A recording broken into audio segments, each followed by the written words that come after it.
It is a beautiful day here in Thornbury. So some people are gardening and just really enjoying the sunshine because the weather has not been nice at all. And I guess on one hand, that's a good thing because then more people are not out. They're social distancing at home, still under lockdown. But on the other hand, we all desperately need that sunshine and want it. So we have a wonderful group of people who are going to present. I'll just give a little bit of background in terms of how this online tribute came about. On Wednesday, March the 11th, we had an International Women's Day celebration in Clarksburg, which is right next door to Thornbury. And in planning for that event, we started with the theme, which would have been in 2019 at the end of the year, 2020, perfect vision for the road ahead. And Elaine Demby, who you're going to hear speaking later, she then added on, she was the keynote speaker, she then added on her theme to that, which was give it all you've got, living a master class on living a life with no regrets. So we had about 100 women and our lovely token male, actually we had another male present that day who videotaped the whole thing. And I started this Women Worth in Wellness program 25 years ago, and the whole focus is on helping women be the very best they can be at every age and stage, knowing that health is a cornerstone. If you don't have your health, we now know you're not going anywhere. So as a wealth advisor, I would find that people would get so uptight about the returns, their, whatever, that I just thought, we need to have that balance. We focus on health and then we focus on wealth. And once you get those two working, then you have your self-worth, you feel great about yourself, and that leads to the net worth. So it's a whole package. And if you've seen the logo with Women Worth in Wellness, it's basically when you put your hands up, it's like, yes, I feel great, I can move forward. So we had a terrific day. We had people still signing up the morning of, and so I kept asking people, can we accommodate 5 more at our facility? Can we add that many more food? It literally was a loaves and fishes situation.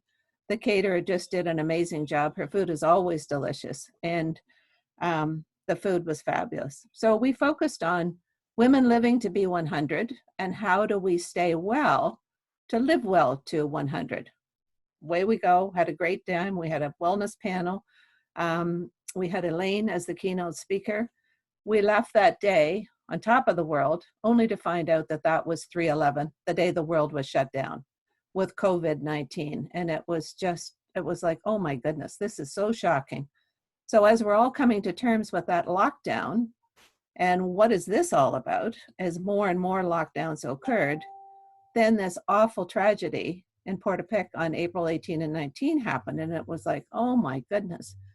And of course, the whole feeling is there, but by the grace of God, go we. That situation with that crazy person could have happened in any community across Canada. And when you see those beautiful people who died, especially the moms and daughters, it was just unbelievable. So that's when we said, and I went back to the group who were presenters that day and said, well, I first spoke with Elaine and then said, would you be interested in reaching out? With the whole idea to be a fundraiser for the United Way in Colchester County to help with your social services to help people in that community who are dealing with this tremendous loss.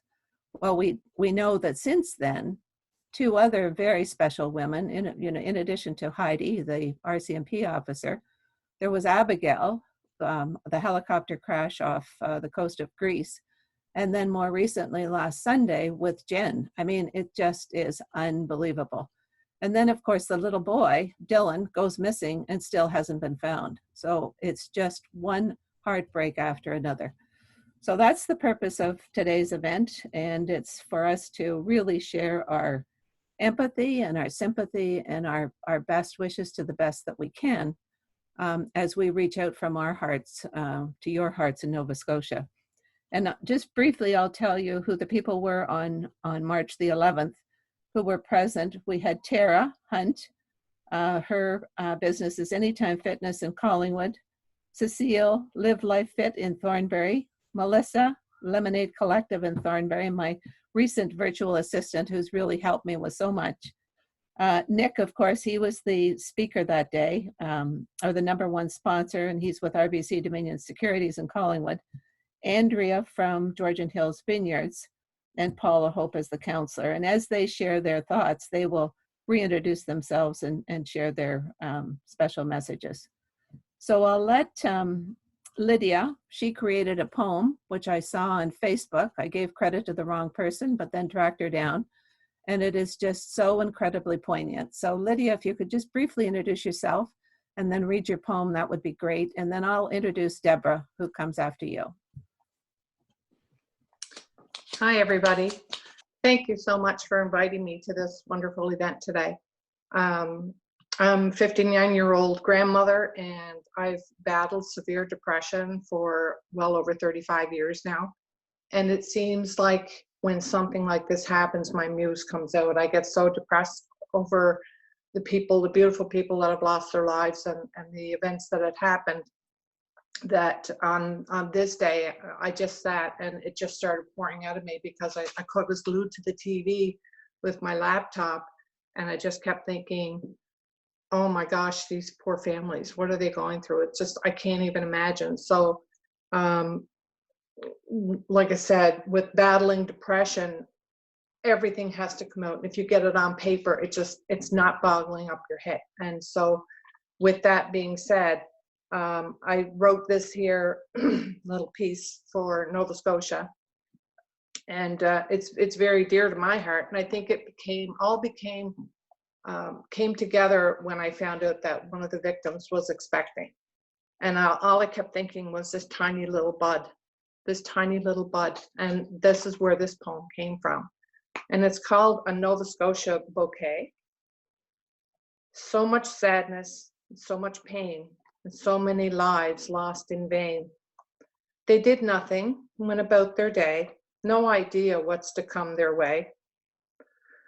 The trail of devastation left in his wake, the innocent, the beautiful lives he would take. No, I didn't know them. We had never met. I didn't know the families, and to this is my regret. My heart hurts still, warm tears fall like rain. Nova Scotians gather to grieve for all the slain. Heaven's gates were open to welcome them above. Left behind to mourn was a province full of love. Nova Scotia's flowers we lost that dreadful day. 22 flowers in one tiny bud, a beautiful bouquet. And it just resonated to me that we had 22 beautiful lives and this tiny little bud that never had a chance to grow. And I just had to get it on paper. So thank you. I just really appreciate the chance to speak about it. Well, I'm so glad you came on, and I hadn't heard from Lydia, so I was going to read it myself, but it's not the same when it's something that you've created. So we'll certainly talk later about other poems you've written and see if we can get something published. Excellent. Wonderful. Thank you. I'd now like to introduce Deborah Gillis, and she is really, really special. Everybody's really, really special. She's originally from Cape Breton, and Deborah and I have known one another for a bunch of years, and we keep bumping into one another in lots of different places. She said, don't read my whole bio, but you know what? When people's bio is this significant, why wouldn't I share it? Deborah is currently the president and CEO of CAMH Foundation, which is the Center for Addiction and Mental Health in Toronto. She's dedicated her career to driving social change. Canadians, through the foundation, it's transforming how Canadians understand and address mental illness in the workplace and in society. In her previous role, she was the president and CEO of Catalyst, based in New York, for focusing on advancing women's most powerful CEOs and leading companies and how to accelerate and advance women into leadership. She began her career in the public sector, where her early work focused on employment equity, anti-racism, and LGBTQI rights. She went on to become a consultant and practice leader with global professional service firms, PricewaterhouseCoopers and Grant Thornton, where she again championed initiatives to mentor women. She also worked in the Nova Scotia government and stood as a candidate for elected office. During this time in politics, that's when she really understood the power of role models and the urgent need for more of them to inspire girls and young women. She's received national and international accolades for her advocacy. In 2016, she was named one of Canadian Business Magazine's 10 most powerful business people and was awarded the Foreign Policy Association Medal. In 2017, she was appointed to the Canada-United States Council for Advancement of Women Entrepreneurs and Business Leaders, and also accepted an honorary Doctor of Laws from Cape Breton University. She serves on the Board of Governors of St. Francis Effect. So Deborah, over to you, and thank you so much for joining us.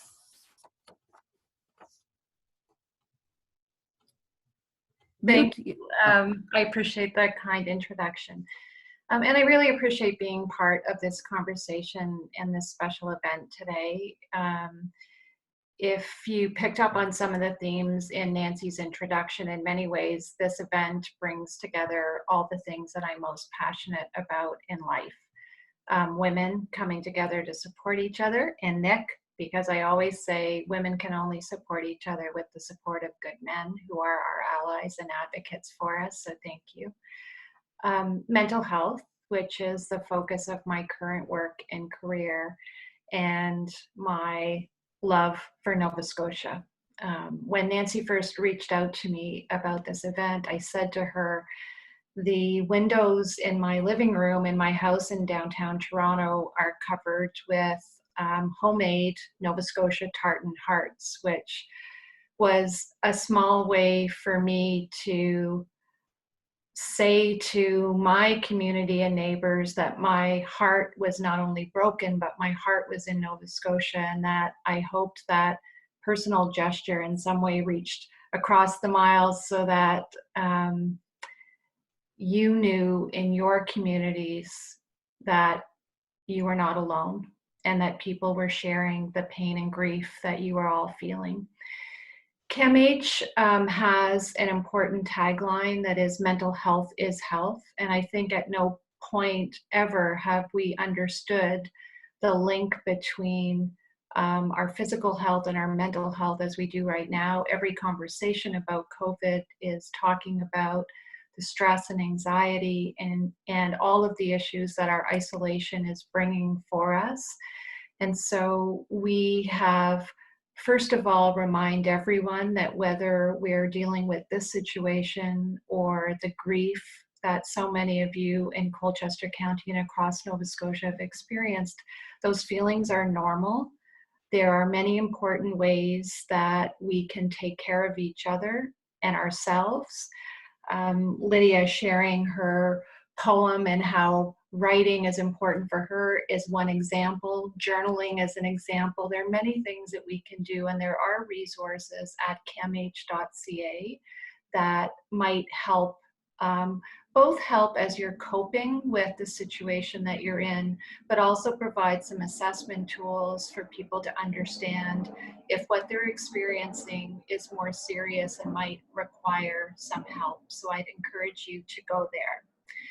In the spirit of this particular event, I wanted to share something from a campaign that CAMH has been running since early on in the pandemic. And our campaign is called Apart, Not Alone. And the message that we're trying to share is that while we are socially isolated and away from each other, we are not alone. We're in this together. And it's certainly my belief that the community spirit that exists in Colchester County and across Nova Scotia, the social cohesion that unites people, particularly in moments like this, that's what gives me hope and confidence that you will all come through this stronger because you know that you're in it together. And so I'd just like to take a minute to read this ad because I think it's really powerful in the spirit of this event. As we continue to wake up apart, drink our coffee apart, work apart, care for our families apart, try to stay active apart, walk our dogs apart, teach our grandparents how to video chat apart, watch reruns of our favorite shows apart, forget what day it is apart, miss our friends apart, worry about our health and our jobs and our loved ones apart, stress about our finances apart, wonder if things will ever go back to normal apart, laugh apart, cry apart, and be apart. It's important to know that you are not alone in this. Apart, not alone. That's my message to you in Colchester County, in Portapique, in Truro, across Nova Scotia. We're with you. Thank you. Thank you, Deborah. Melanie?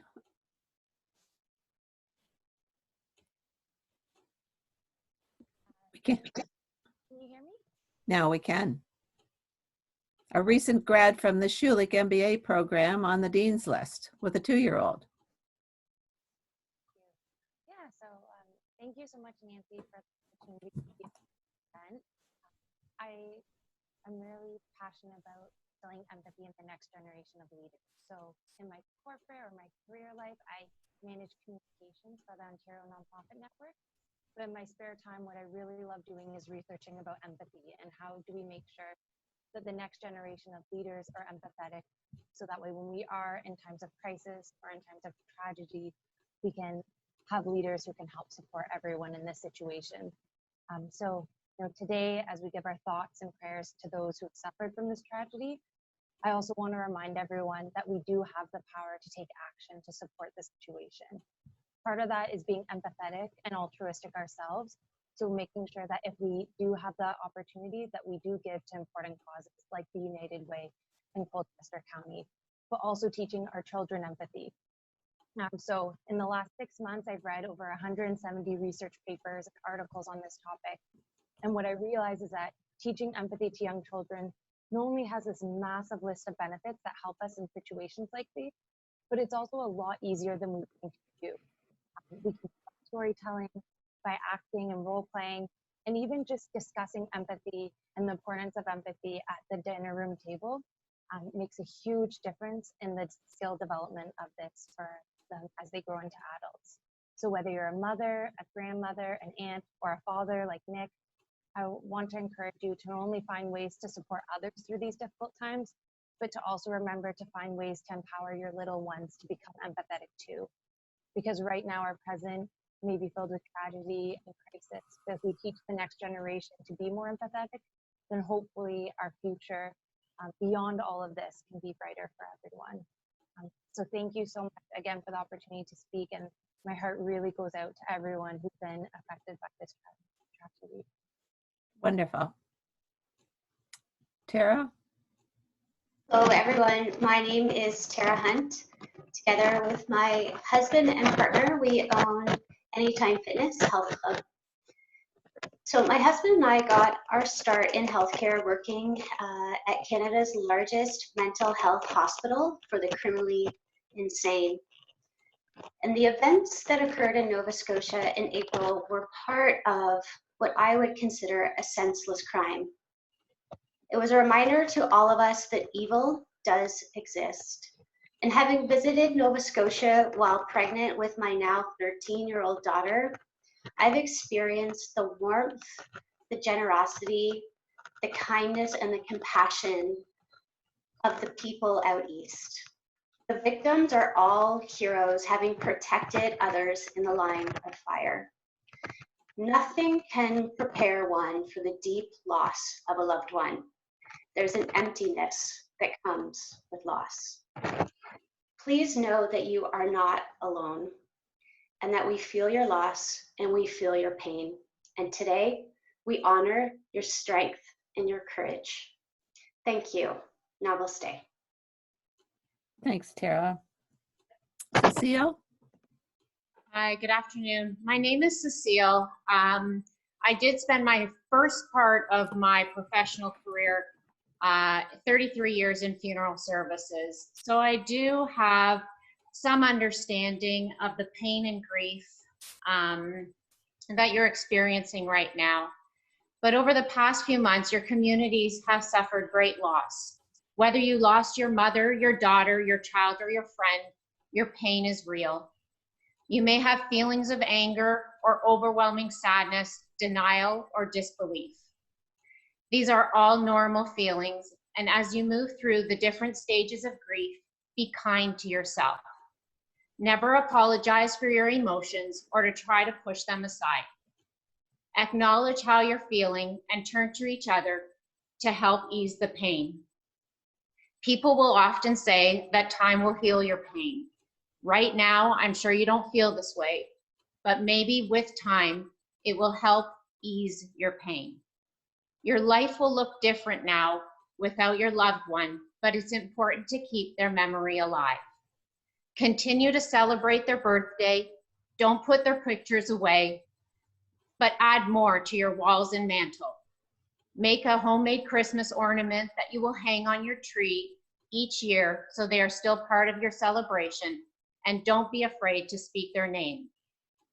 You are a strong and powerful community, and you will get through this, personally, as families, and as a community.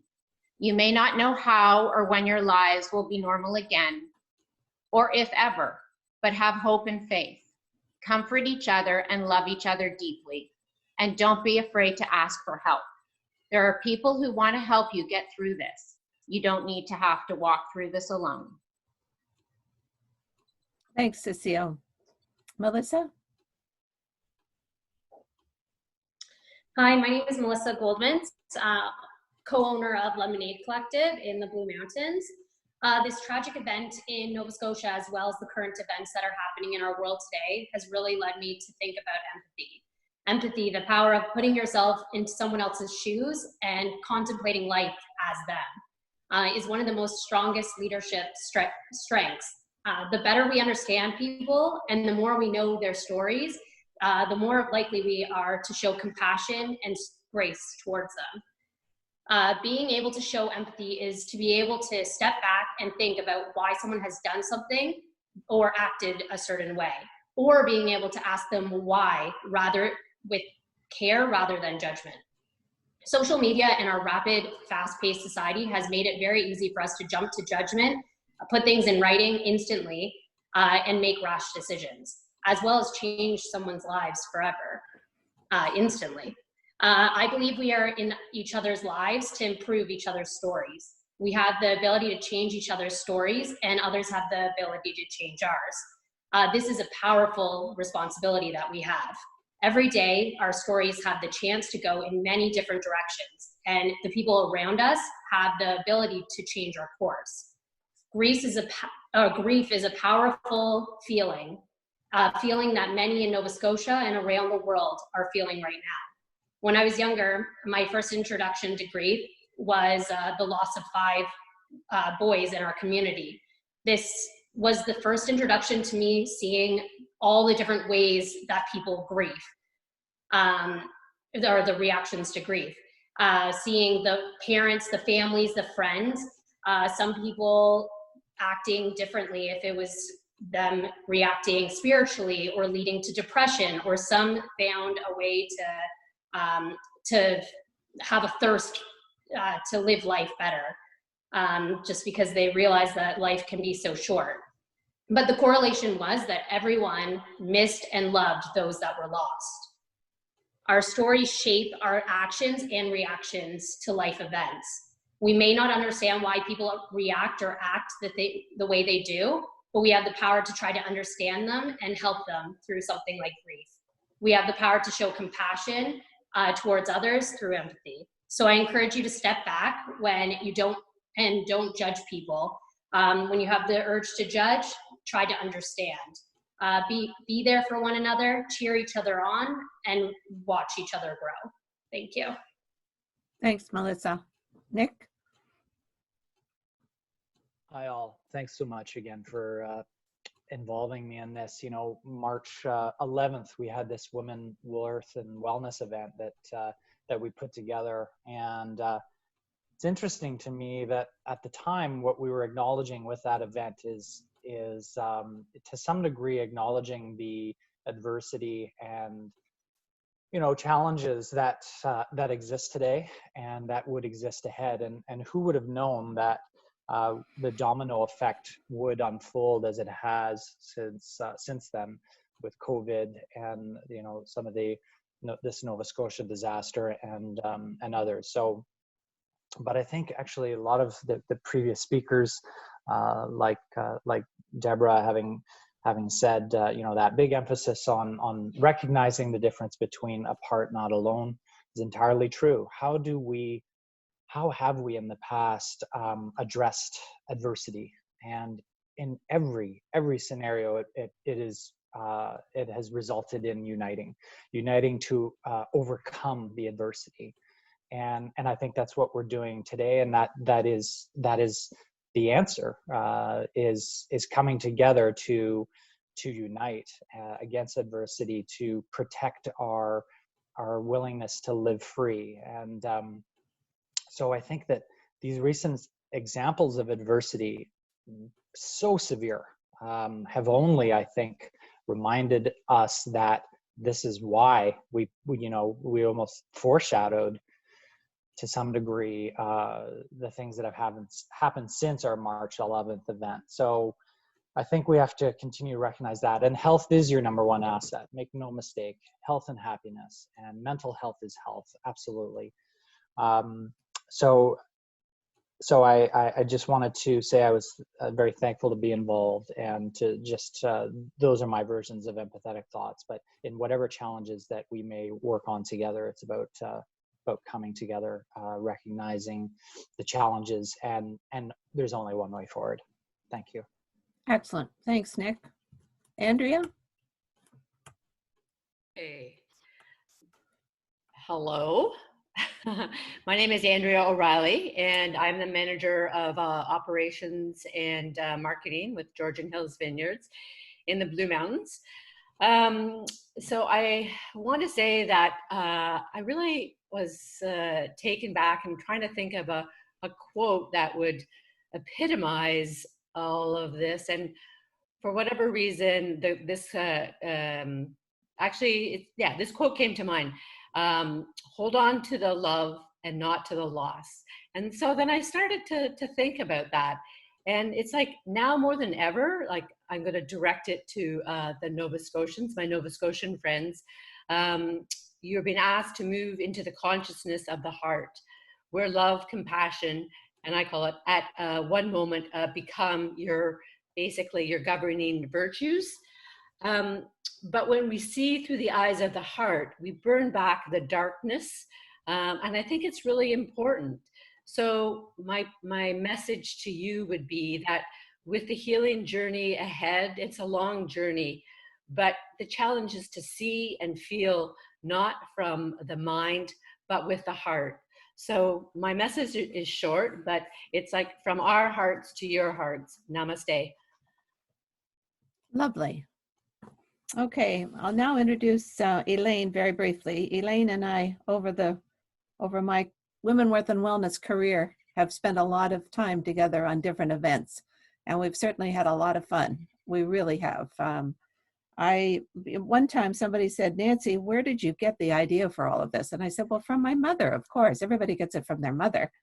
So I thought, the year that my mother would have turned 100, I really do need to do a special event to honor her. She died when she was 83, so she was long gone. So we did a one-day event, and it was really like a symphony. There's this instrument, and then there's this one, and then there's this one. We had the Lever brothers doing the Real Women, Real Bodies, and the different ones that were in that ad campaign. The theme was mind, body, spirit. Your mind chooses it, but your body has to be strong. And once you get both of those working, then you get to the best essence of you. And so our final speaker was Margaret Trudeau, because really, think about all she'd been through. Well, she was just dynamite. And at the end of the day, women said, oh my God, you should have a debriefing chamber, because they were once again wound up like tops. But half the time it's Elaine who winds them up. So she is a chiropractor, 42 years, but she's also an author and an inspirational speaker. She's written 2 books. One's called Passionate Longevity, The 10 Secrets to Growing Younger. And her most recent book is Use the Good Dishes, Finding Joy in Everyday Life, which she has just revamped because of what we've come through with COVID in particular. And so Elaine has some very good words to share with us. So over to you, Elaine. Thank you, Nancy. Hello, everyone. I've always found meaning and comfort in this line from Leonard Cohen's timeless song, Anthem. There's a crack in everything. That's how the light gets in. No matter what befalls us, loss of loved ones, pandemic, illness, divorce, we have a choice. We can either fixate on the broken parts of our lives or notice the light streaming in. For those in Nova Scotia, the process of seeing the light will take time, and there's no timetable.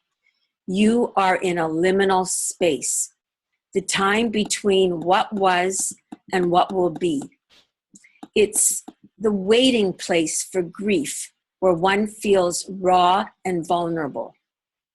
But let us shine a light for you into that space. Just know you are not alone. We are here with you, walking alongside you without judgment or fixing or advising. We only offer unconditional support and compassion. Realize you have inner strength and an unsinkable spirit. Loss teaches us the depth and power of our love and our resilience. Resilience involves peeling the sorrowful layers away to a deeper core of healing. It's a slow and gradual process. Be with the people who love you. Reach out to your closest friends. Immerse yourself in nature. Be in stillness. When you feel the waves of sadness, breathe in and breathe out. Deep inhales and exhales. In time, you will be able to savor the happy memories and the good in your life. Recently, I've had the privilege of interviewing many individuals for a new book I'm releasing with a pandemic theme.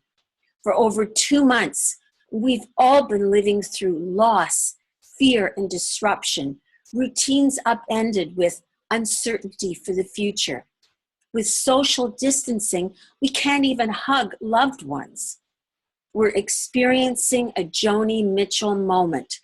Don't it all seem to go that you don't know what you got till it's gone?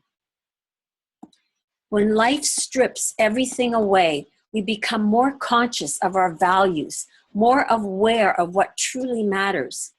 Here are some keys to using the good dishes no matter what life serves up. We must learn to adapt to change, embrace feelings of unease.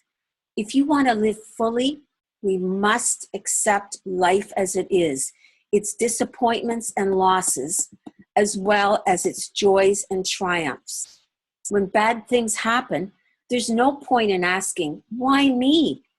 It happens to all of us. Learn mindfulness. It helps us stay grounded in the moment so that we don't get lost in the machinations of our minds. Like wild horses, our minds gallop to worst-case scenarios, which cause stress symptoms like broken sleep and mood changes. Music, nature, and laughter are healing.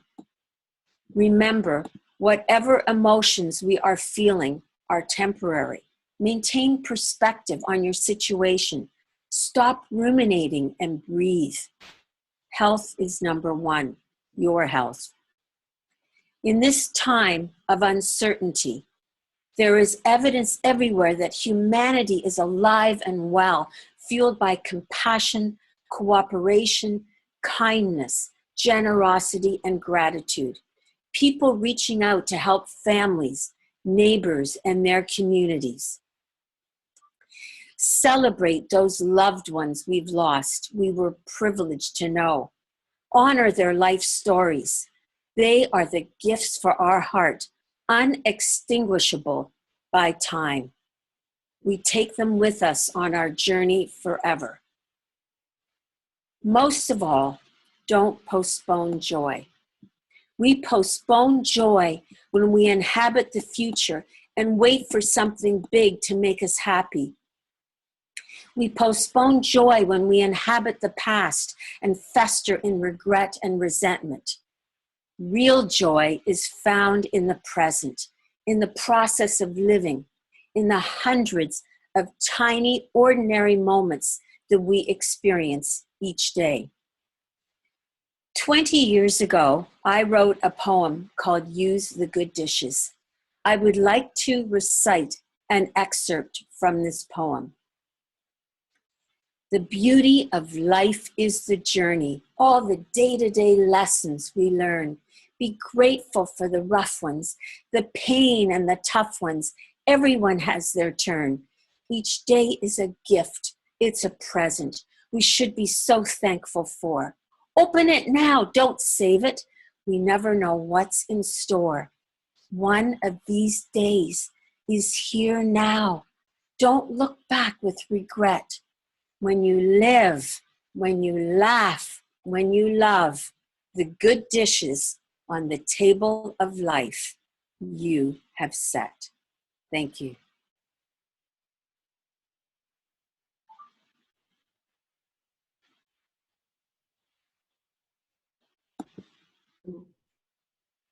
Would you like me to start, Nancy?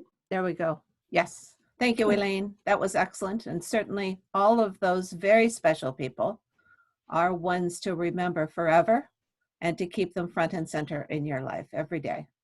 Yes, Paula, over to you. Well, good afternoon, everyone. My name is Councillor Paula Hope from the town of Blue Mountains. Thank you to Nancy Griffiths, our organizer, for this moment to reach out to Nova Scotia Women Strong. Nancy and I, and many friends on the line, along with my colleague on council, Andrea Mastros, we're all from the town of Blue Mountains. The town of Blue Mountains, as many of you know here, is a beautiful corner of the province of Ontario, with stunning vistas and women with big hearts, and men, Nick, sorry, not unlike the spectacular province of Nova Scotia, with its gorgeous lands and its remarkable women who also have huge hearts.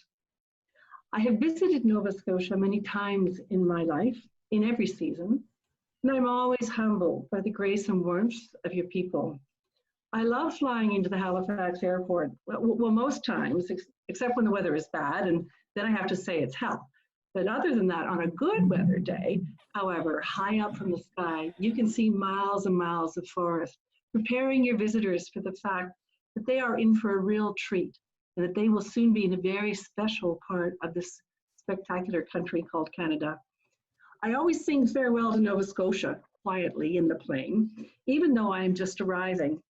I love that song and the love for your province that it demonstrates. And the next time I fly into Halifax Airport, in fact, into any airport, I will think of the heart in the sky that one of your generous citizens drew with his plane. What an act of kindness, and yes, of heart.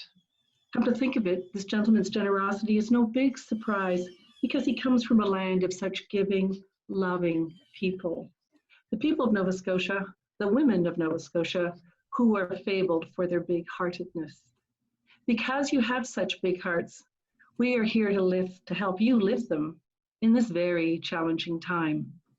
Here's a virtual hug to let you know that we are with you always. And we are looking to do everything we can to help those women who've given so much to their families and loved ones. Nova Scotia Women Strong, we are grateful to you and for you. Thank you for your heart and for your strength.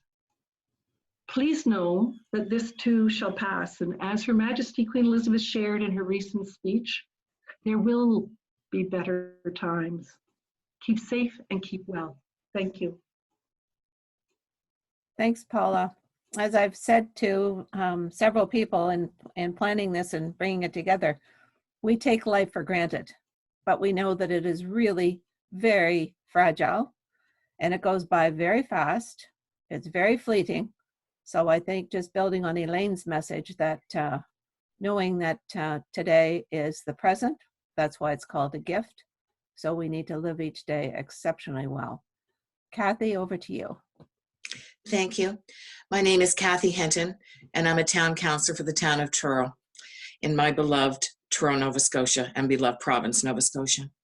I was honored to be contacted after my interview with CBC Radio, asking if Women, Worth and Wellness could team up with the United Way to benefit the special mothers and daughters who were innocent victims in the Colchester County during the horrific tragedy on April 18th and 19th. Our community has been deeply shaken. Unfortunately, 3 other life-changing events have occurred following the nightmare in a 1-month period. Lives senselessly taken, caring hearts who never had the chance to let their light shine longer, seniors who added such flavor to our community, a baby never to be born. All kind, adventurous, multifaceted, with their hopes and dreams gone too soon. Children left behind to deal with this nightmare and the never-ending question of why. Women left to mourn the loss of their partner, husband, child, sibling, co-worker, friend, cousin, parent, grandparent, and neighbor. So many victims need to be loved and supported, and through your kindness, they will be. Our community and our province, we feel your love, and we love you back. We are Nova Scotia strong. Thank you. Thanks, Kathy. It was, we'll have to get the link for that CBC interview. I think it was Michael Enright, wasn't it? Along with Bruce Walsh. Yes, it was Michael Enright. Right, he's a super guy. Okay, thank you so much. Terry, so maybe tell us about United Way and the social services that you're providing into the community. And again, I'll do another reach out for people to send in donations if they haven't already, or if they want to send more. Money's always welcome, right, Terry? Yeah, thank you, Nancy. So first of all, just thank you for reaching out. And I have to tell you, I'm just feeling a little emotional right now. Right. The sentiments that you shared are really heartwarming, and they do make a difference. They do help you be stronger. And Kathy is she's so passionate, and I love the energy and the way she can express herself.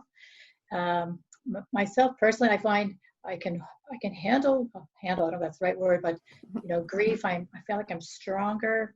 I can manage, but my feelings, I get really emotional when something really good happens, and my heart just swells. So you all being here and doing this for us, it's very powerful, and I really appreciate it. I've been with United Way for 6 years. I'm originally from Cape Breton, so I'm wearing my Nova Scotia tartan, but if I look across my room, I have a Cape Breton tartan as well, so I share that because of Deborah on the line here. And also I'm sporting my X-ring, Deborah, because if you are a governor for the St. of X community, so I have to share that. Very good. Excellent.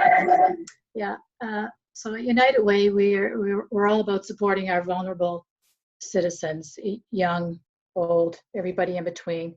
And since March, since the pandemic started, we've been doing just that with funding support from our governments, from our donors, and with the tragedy with Portapic and our friends and neighbors out there.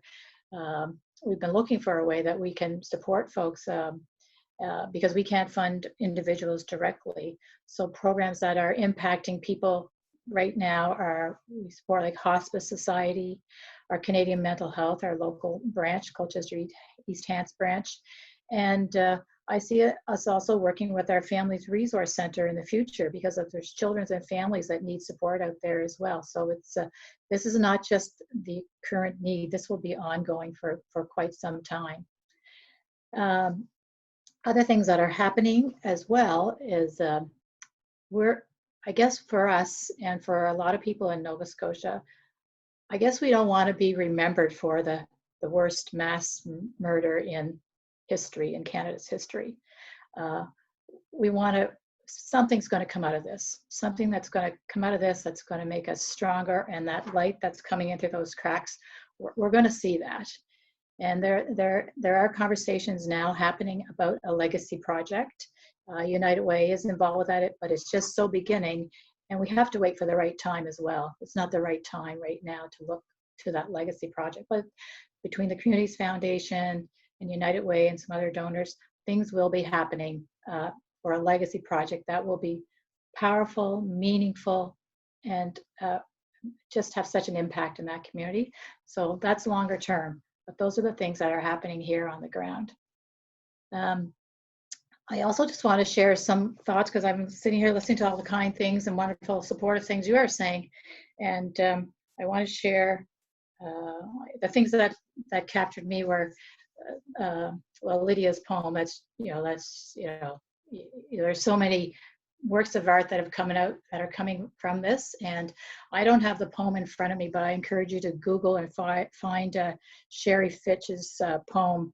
I think it's called Because We Love, We Cry. It's beautiful. And she wrote that as a result of this and this tragic situation.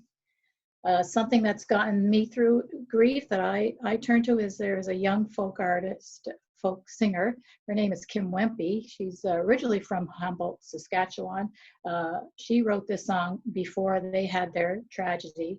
But it just speaks to me every time I hear these words. And I'm going to read a couple of the lines because I think it's just really nice. And the song is called Waves of Color. And it's really tiny print, so I have to take my glasses off. It says, and even after a deep breath, there's still a heaviness on our chests. Maybe it's just you sitting on our hearts, just so we know you're still here. And I see you in waves of color. Like, the song is beautiful. So how many deep breaths do you take? So if you think about that deep breath, and it makes you think, well, maybe you're still here. You're still here on my heart. So I found that quite moving. So again, I'll just say thank you. I could go on, but I just want to thank you for all your support and know that it makes a difference financially, emotionally. It's huge. And thank you from the bottom of my heart. You're most welcome. And I think what you can see is that, we had this event on March the 11th, and all of the people that you heard from were participants in that event. And so when I asked them if this was of interest, you can see that everybody just felt so connected to that awful situation. And especially when you see the victims, those victims could be on the screen with us. They were just lovely, lovely, lovely people whose lives were just cut down so quickly and so tragically. And then to have all those other events happen with Jen and Abigail, and just really, really, really unbelievably tragic. So it really is, I think it was Andrea who said, from our hearts to your heart. Does anybody, I want to give everybody a big, huge gold star. I mean, really down here, reactions, we give everybody applause because we've got time left over. So is there anybody who wants to add on anything, any additional thoughts before we wrap it all up? Roz, how about you? Roz is leading an organization here called the Institute of Southern Georgian Bay. We have lots of municipalities, and of course we have lots of silos. So the Institute is all about going across and bringing things all together. Well, thanks, Nancy, and hello to all of you who I know and all of my new friends. I think during this time, one of the greatest things that's happening is that people are so anxious to be connected. And the more we can do to hold on to the pacing of this time, to the connecting with people of this time, to the new ideas that are developing during this time, and certainly to be embracing our artists and our creative people who are giving us solace. They say that through crisis there are opportunities. I'm completely moved by what I'm hearing today. And hope that all of us together across the country can continue to share our love with each other. Thanks, Nancy. Thanks, Roz. I'd just like to say a thank you to everybody. This has been a very moving experience. It was so awful to watch things unfold in Portapique at the time that it affected everybody around the world. But having an opportunity like this to just reflect and hear from leaders in your community. It gives one hope that we will learn a lesson from this or take things forward from this to make things better. I'm not sure how that will happen. Everybody here has great ideas, but it needs to be something profound that, you know, we can ensure that at the least little bit we can not have this happen again. So I will be listening to interest to the RCMP investigation and how somebody that was so mentally ill continued for so long. So thank you. I'd just like to say thanks to Nancy and thank you all. I really enjoyed it. Thank you. Excellent. Thank you. Thanks, Beth. Nancy, it's Kathy. I just wanted to say a huge thank you to you and to everyone. This has been a bright light today in a very dark month. And I always refer to a song I always loved by Jewel, and the words were, "In the end, only kindness matters." And I believe that's true. Thank you. Well, you know how people sign off and they say, be well or whatever. Anyway, I saw one recently that I've adopted. It says, stay well, be smart. I thought that was an interesting statement. And be kind. So stay well, be smart, and be kind. I mean, kindness at the end of the day really makes such a huge difference. And it's just the little things that really are the best. The one thing that I'm realizing we have in common, so maybe we can have an interchange when we're all allowed out, is we have great beaches. Like you have a great beach and we have unbelievable beaches here. So not that I want to be seen in a swimsuit anytime soon, but you know, maybe that's an opportunity for a gathering in the future. And we had the wellness panel, the ladies that you heard speak, that's what they're all about, is being physically well, which enhances our mental health as well. Anybody else want to make any final comments before we wrap up ahead of time? Thank you, everybody, for participating. Wonderful. And it's recorded, so we'll make sure that you get a copy of it. Actually, Elaine and I yesterday were practicing. If somebody had been videoing that interaction, it would have been on the Comedy Network. Now we have to yell for Crystal. Crystal's in Edmonton, and she is amazing. She knows all the buttons to push and really has just done a super, super job. So thank you so much, Crystal, for all your efforts. And this has been an opportunity for me to do some things online because I can't do any more Women Worth and Wellness events in person. But one person that I did a Women in Philanthropy event last fall, and one of the people who spoke is a First Nations young woman, Mulaney Goodchild. She's just a rock star. She's now on the advisory board of NASA because NASA wants to learn more about climate change through First Nations. And she said, I'm at these special events and we're always indoors. And she said, everything that we have came from Mother Nature. And so I said, well, actually, I really want to have a women's retreat in a very special place. So maybe we can have that first retreat, 2025, maybe in Nova Scotia. Maybe that's the opportunity coming out of this. So anyway, lots of good things. Thank you again to everybody. We've got a song that we want to end with, so I'll let Crystal put that on, and that's it. Thank you again. Enjoy the sunshine.